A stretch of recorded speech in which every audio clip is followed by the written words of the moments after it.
How do you end an episode like that? Groovy.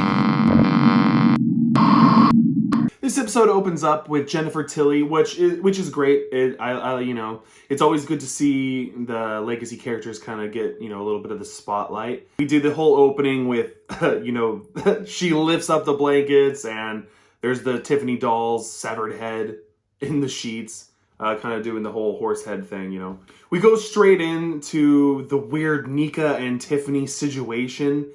I really appreciate this side of this whole story because it really goes into depth of how insane Tiffany Valentine is as a character, played again wonderfully by Jennifer Tilly. It's always just great to see her play this character. And, Fiona Dourif as Nika is so good, man. The whole fucking possession with Chucky's soul, she plays that so well every time, dude. Every time we get to see her, basically, play her dad, it's always such a fucking treat. I enjoy it so much every single time. I want more of that, really. I'm honestly bummed that she's, a torso. But it's cool as we find out, her and Chucky have a little secret alliance going on working against Tiffany, which is fantastic. She honestly has it coming. They have every right to be pretty fucking pissed with her. So I can't wait to see how that kind of unravels, especially considering that they're trapped in Nika's body and she has no fucking arms or legs. So I don't know what the plan is there unless they're sending more Chuckies to help them. But I don't know. So I don't know. We'll find out. Going back to the weird God school, it was interesting to finally kind of see the Jake character break down about his little foster brother's demise. It got glossed over very, very quickly though, and they moved on from there. But it was nice to see him get a moment to kind of break down over that whole situation, because I feel like there wasn't really any time for that from the last episode when the bomb went off and the kids got pegged for it. I feel like Jake hadn't had any time to process that. So that was cool, even though it was swept under the rug really, really quickly. It was still good to see that, get acknowledged. But then we get introduced to this fucking guy, man. Oh my God, I already cannot wait to see him die. I'm oh my God, it's gonna be so fucking good. It's not just a douche, He's not just a douche. He's fucking, they really they really went in all the way with it. He's super, super, super douchey. So that's great. We need a character like that, I suppose. He's just gonna be, cannon fodder for Chucky. So that's good. I'm looking forward to that guy dying. So finally, after being held over a little bit by, the Tiffany and the Nika stuff, I'm getting a little bit bored with the scenes at the school, but then we have Chucky. Chucky comes out. That's always good. So he pops up in front of the nun, just goes for it. I was thankful that they just fucking went for it in this scene instead of, him playing around too much. And I want to see Chucky. We have a limited time frame. Let's see some Chucky. And we saw some Chucky. The line, "Hi, I'm Chucky, wanna pray?" That was beautiful. For him to be standing over a nun having a heart attack. That's just...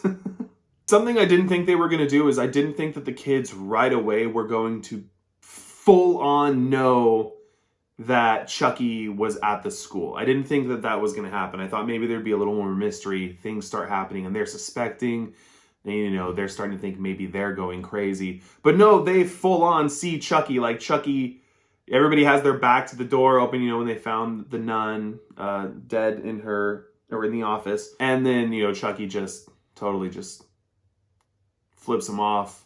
Just yeah, I'm here. So that was cool. I didn't think that was gonna happen. I was kind of thinking there was gonna be a little bit of, cat and mouse there, a little more so. But no, it was just full on hey assholes, I'm here.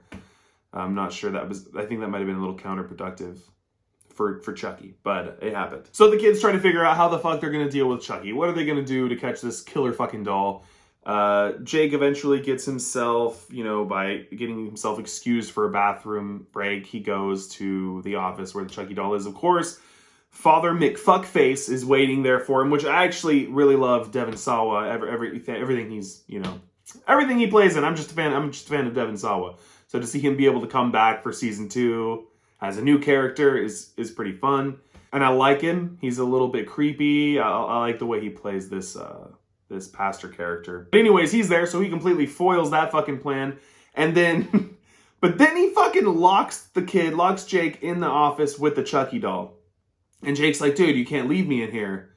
But I'm like, dude, now's your fucking chance. You have all the time now to just fuck this thing up. But it doesn't, it doesn't go down like that. Anyways, long story short, Chucky escapes up the fucking chimney.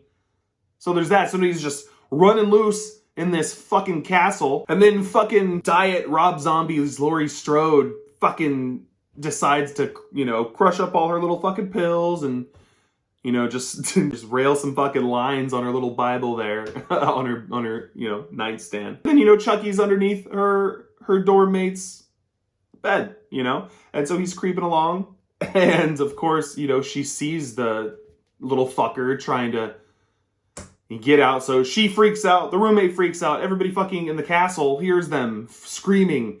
And they run. And the best, Chucky, obviously, he escapes. He goes into the bathroom. Lexi sees. And when everybody piles into the room, which was really invasive, by the way, everybody and the faculty allowed all these motherfuckers to just run in these girls' rooms and just stand around. It's beside the point. My point was, little Scout Taylor Compton here couldn't come up with anything better. And why not be I saw a fucking spider and then it ran into the bathroom. I don't know. It doesn't matter. It's irrelevant, I guess. Just that made me verbally out loud while watching it be like, what the fuck? Say it was a spider. Doesn't matter. I shouldn't be that mad about it. Oh, and also if I could just get a whole collection of all of the Chucky selfies throughout this whole fucking traipsing around this gigantic fucking Catholic school, that'd be great, because those looked really great. And then, it wraps up. We have this fucking detective that has been bugging Tiffany, or Jennifer Tilly, whatever you want to fucking call her, has been bugging her at her place of residence, and that's where she's keeping Nika all locked up, so she has to fucking ball gag her every time that this dude comes a-knocking. And just jumping her gate, by the way, okay, I don't know if you can do that, but he did. So, he comes back a second time, and he believes that Nika Pierce is there. And, again, Tiffany's just kind of is like, okay, yeah, she is here. She's really bad at talking to authorities. She's really bad at talking to the police or anything. She has shown that in this episode. But I knew once she just kind of gave him, was like, yeah, sure, come in. She is here. I knew. I was like, okay, so Tiffany's just going to fucking murder this guy. And, my first thought is, the cop's throat, she, slits in the beginning of Bride of Chucky. And then she does the same to this fucking guy, and it's beautiful.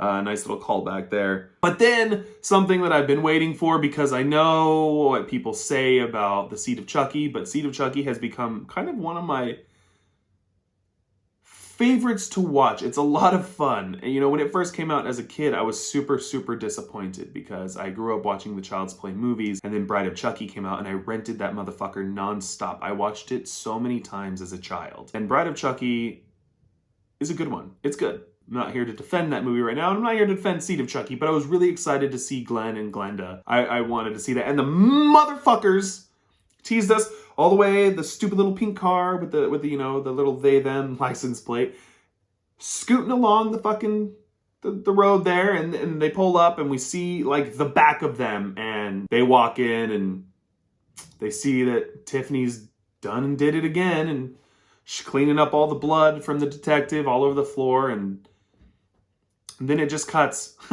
It just cuts. So, at least episode 3, hopefully we'll get to catch up with the whole Glenn and Glenda thing. I want to know more about what's going on in that department. What have they become now into adulthood? What are they awful people like their parents, or do they live a different life? Is Glenn, a good guy, but Glenda's just a fucking sick, twisted, psychopath?